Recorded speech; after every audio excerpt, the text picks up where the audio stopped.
Hello friends, welcome back to our channel. My name is Bhavesh और मेरा नाम है जगदीश। तो आज हम जो वीडियो देखने वाले हैं उसका टाइटल है, मूवी आने वाली है PSI PSI में PS1। PS1 sorry PS1 पन्नियन Selvan movie है।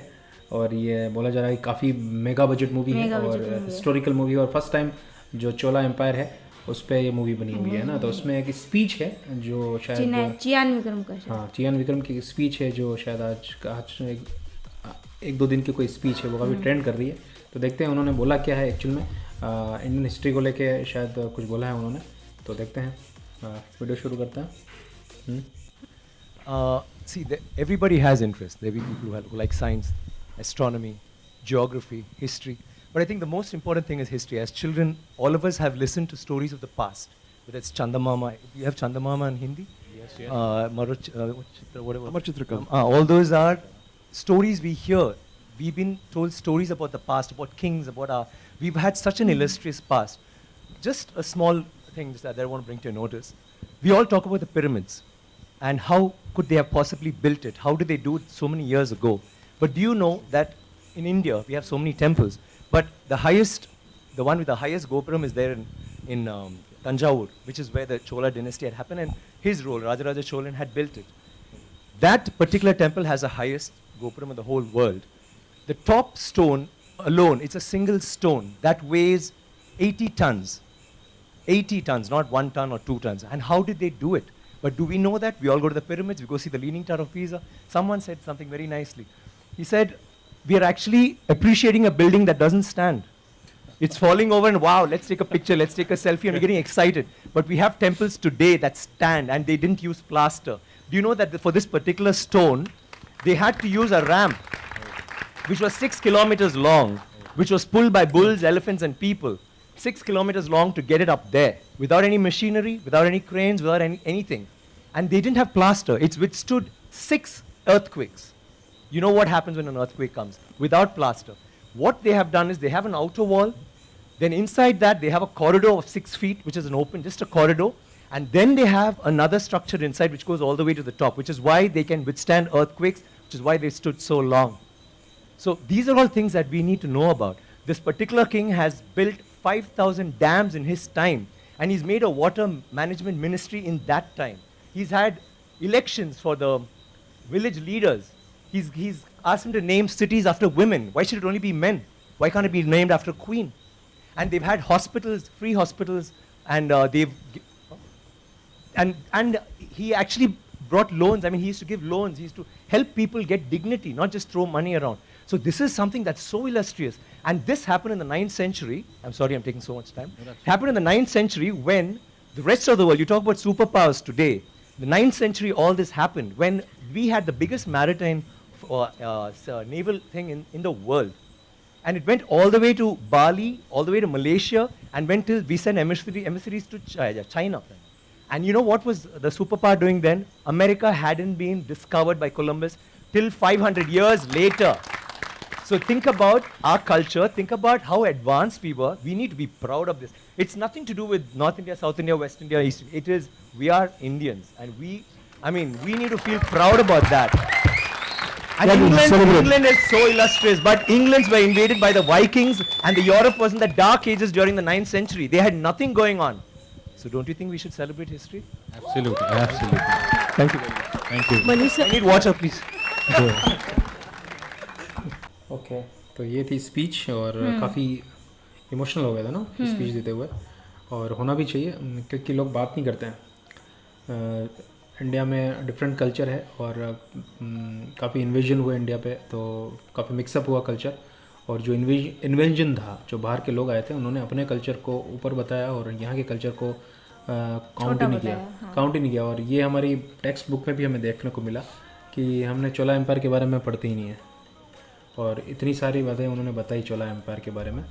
और तो मेरे हिसाब से ये सब मूवी के अंदर भी बताया गया है, क्योंकि इन्होंने जिस हिसाब से एक एक बात करते एक एक पॉइंट की, उन्होंने सबसे एक पॉइंट बात करी इलेक्शन, यानी कि इलेक्शन भी हुआ करते थे।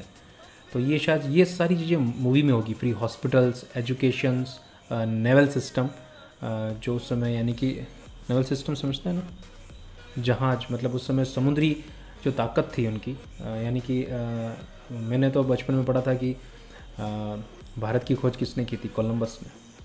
तो ऐसी हिस्ट्री लिखने वाले आदमी अगर आज सामने आ जाए तो मुझे हंसी आए।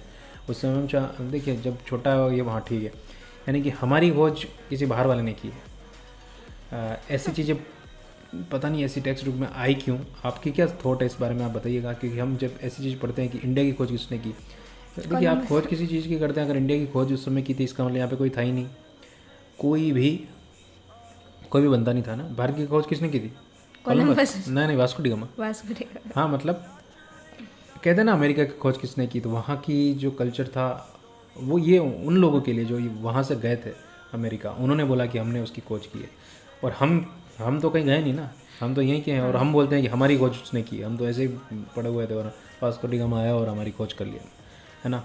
तो ठीक है, ये ऐसी रॉन्ग हिस्ट्री में पढ़ाई जाती थी। चोला एम्पायर 9th सेंचुरी की बात है और काफ़ी रिच कल्चर था यहाँ पे। देखिए जो इंडियन कल्चर है वो जो नेचर है उसके अकॉर्डिंग चलने वाला कल्चर है। तो हमने ऐसी कोई चीज़ें को बढ़ावा नहीं दिया जो नेचर को हार्म करें, इसलिए हमें सब कुछ चीज़ें वैसी मिलती है। जो पुराने बिल्डिंग्स हैं, हमें हमारे पुराने घर हैं, वो सारे नेचर फ्रेंडली मिलेंगे। बाकी जो चोला एम्पायर था वो मलेशिया, चाइना तक ब्रॉड हुआ है, फैला हुआ है। और इसलिए उन्होंने यही बोला है, इनके कहने का मोटो ये है कि अपने कल्चर पे हमें प्राउड करना चाहिए। गीज़ा के पिरामिड की याद तो हमें आती है, पर कौन सा मंदिर पता है? तंजावुर का जो मंदिर है वो शायद अभी यूनेस्को हेरिटेज साइट में है वो, और काफ़ी पुराना मंदिर है। तो उसमें 80 टन का जो पत्थर है जो ऊपर रखा गया, वो कैसे रखा गया उसकी बात कोई नहीं करता। और गीज़ा के पिरामिड की बात की, जो बिल्डिंग एक्चुअल में गिर रही है उसकी बात करेंगे। पर सही है, जो साउथ के टेम्पल्स हैं वो वाकई में वो जो जिस टाइम बने थे, जो आर्किटेक्चर था उस टाइम का, वो सब ख़त्म हो गया। जब एक नया कल्चर आता है ना तो पुराना कल्चर वाइप आउट हो जाता है। तो हम क्या है कि आगे से पीछे आए हैं, न कि पीछे से आगे, इसलिए इंडिया की ये हालत हुई। इंडिया लोग अपने आप को भूल गए, अपने आप की ताकत को भूल गए, और वो जो एक पूरी जनरेशन थी जो इंडिया को आगे ले जा रही थी वो पूरी वाइप आउट हो गई, ख़त्म हो गई। इसलिए आज हमें कुछ पता ही नहीं है और हम उनके बारे में पढ़ते भी नहीं है। तो इसी को लेकर थोड़ा भावुक हो गए कि हमें अपनी बात करनी चाहिए। और शायद मुझे लग रहा है कि काफ़ी अटैच्ड हैं वो हिस्ट्री से, जो साउथ इंडिया, जो चोला एम्पायर की हिस्ट्री है, या फिर जो भी ऐसी चीज़ें हैं जिन्हें हमें समझा नहीं जाता कि हम कुछ भी नहीं है। बाकी मुझे लगता है कि मेरी भी एक सोच है कि अब ब्रिटिश मुग़ल सब इंडिया में आए, उसके बाद ही सब कुछ क्यों हुआ, हम सब कुछ खोजें उसके बाद ही क्यों हुई। 15वीं सदी से पहले क्या, पहले मतलब क्यों नहीं हुआ। तो मेरे हिसाब से यहाँ से काफ़ी चीज़ सीखी उन्होंने, इसलिए काफ़ी सारे वर्ड्स मिलते जुलते हैं। इंग्लिश जो लैंग्वेज है वो बढ़ी, वो डेवलप हुई और काफ़ी सारे वर्ड्स मिक्सअप हुए। जैसे कि आज हम इंग्लिश बोलते हैं, या फिर हमारी लैंग्वेज में इंग्लिश मिक्स हो गई है। तो क्यों हुई है वो? इसी कारण हुई है। इसलिए हमारी वो कल्चर था, काफ़ी बड़ा था, पर शायद हम अपनी कल्चर को नहीं समझते हैं। इसलिए काफ़ी अब आजकल जो मूवियाँ आ रही है वो शायद लोगों को ये समझा भी पाती है। ओके, तो आपकी क्या राय है इनके इस जो उन्होंने स्पीच दी है उसके बारे में? आपकी क्या राय है आप ज़रूर बताइए कमेंट बॉक्स में। और भी कोई वीडियोज़ हों जो आपको लगता है कि हमें देखने चाहिए तो please send your videos on my star ID, और कमेंट बॉक्स में भी आप लिंक शेयर कर सकते हैं। ओके, तो मिलते हैं आपसे नेक्स्ट वीडियो में। अगर आप पहली बार हमसे जुड़े हैं तो प्लीज़ चैनल को सब्सक्राइब कर दीजिए, लाइक कर दीजिए और बेल आइकन को प्रेस करना बिल्कुल ना भूलिएगा। ओके, मिलते हैं आपसे नेक्स्ट वीडियो में, तब तक के लिए बाय।